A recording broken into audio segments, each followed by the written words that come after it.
नमस्कार दोस्तों। स्वागत है आपका स्टोरी चेंज लाइफ चैनल पर, जहां हर कहानी एक नई जीवन में बदल सकती है।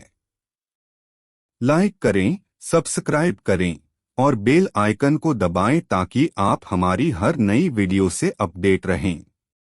कहानी इस प्रकार है कि विजयनगर के महाराज कृष्णदेव हर बार तेनालीराम की सूझबूझ से दंग रह जाते थे।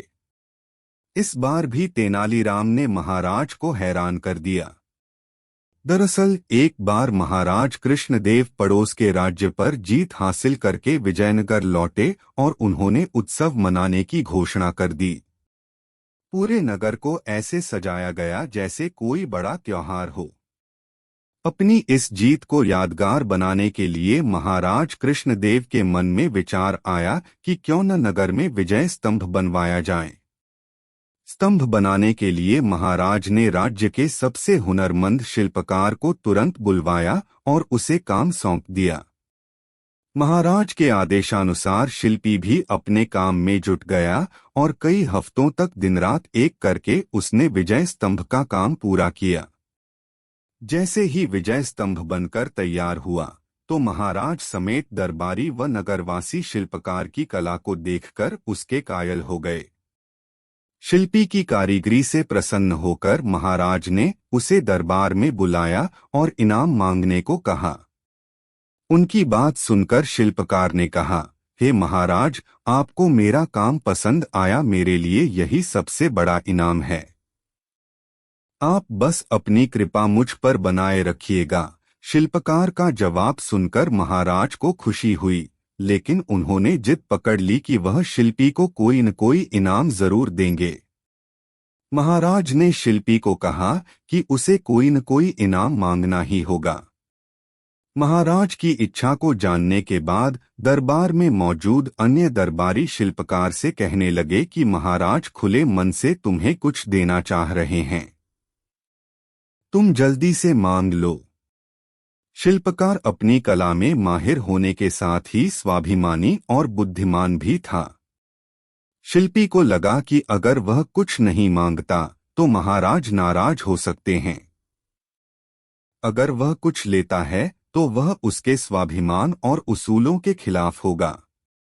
ऐसे में कुछ देर सोचने के बाद शिल्पकार ने साथ लाए अपने औजारों का झोला खाली किया और खाली झोले को महाराज की तरफ बढ़ाते हुए कहा कि इनाम स्वरूप इस झोले को दुनिया की सबसे बहुमूल्य वस्तु भर दीजिए।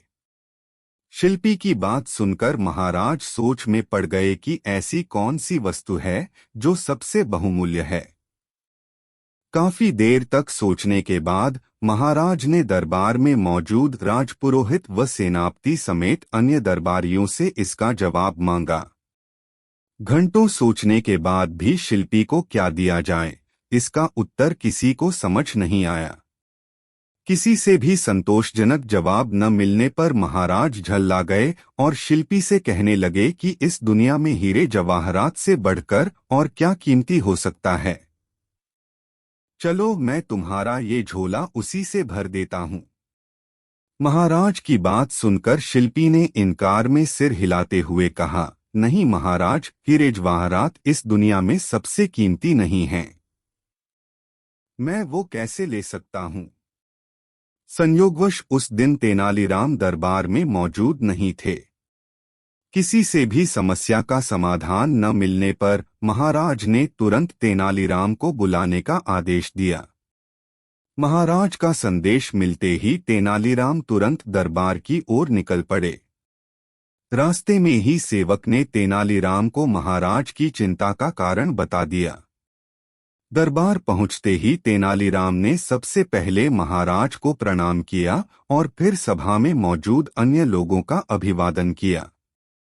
महाराज की व्याकुलता को देखते हुए तेनालीराम ने सभा में ऊंची आवाज में कहा, जिसे भी सभा में दुनिया की सबसे बहुमूल्य वस्तु चाहिए वह सामने आए। तेनालीराम की बात सुनकर शिल्पी आगे आया और अपना खाली झोला तेनालीराम की ओर बढ़ा दिया। शिल्पकार से झोला लेकर तेनालीराम ने उसके मुंह को खोला और हवा में 3 से 4 बार ऊपर नीचे हिलाकर थैले के मुंह को बांध दिया। इसके बाद तेनालीराम ने झोला शिल्पी की ओर बढ़ाते हुए कहा कि अब आप यह झोला ले सकते हैं, क्योंकि मैंने इसमें दुनिया की सबसे कीमती वस्तु भर दी है। शिल्पकार ने भी झोला थामते हुए तेनालीराम को प्रणाम किया और फिर महाराज से अनुमति लेते हुए औजार उठाकर सभा से चला गया। यह दृश्य देखकर सभा में मौजूद सभी लोग अचंभित रह गए। महाराज ने उत्सुकता जताते हुए तेनालीराम से पूछा कि शिल्पी को खाली झोला देने के बावजूद भी वह बिना कुछ कहे ही क्यों चला गया। इससे पहले उसने हीरे जवाहरात जैसे कीमती सामान को बहुमूल्य मानने से इनकार कर दिया था। महाराज की उत्सुकता व दरबारियों के चेहरे पर प्रश्न चिन्ह को देखते हुए तेनालीराम ने कहा, हे महाराज, वह झोला खाली बिल्कुल भी नहीं था, क्योंकि उसमें दुनिया की सबसे बहुमूल्य वस्तु यानी हवा भरी हुई थी। इस दुनिया में हवा से कीमती और क्या हो सकता है, जिसके बिना हम जीवित नहीं रह सकते।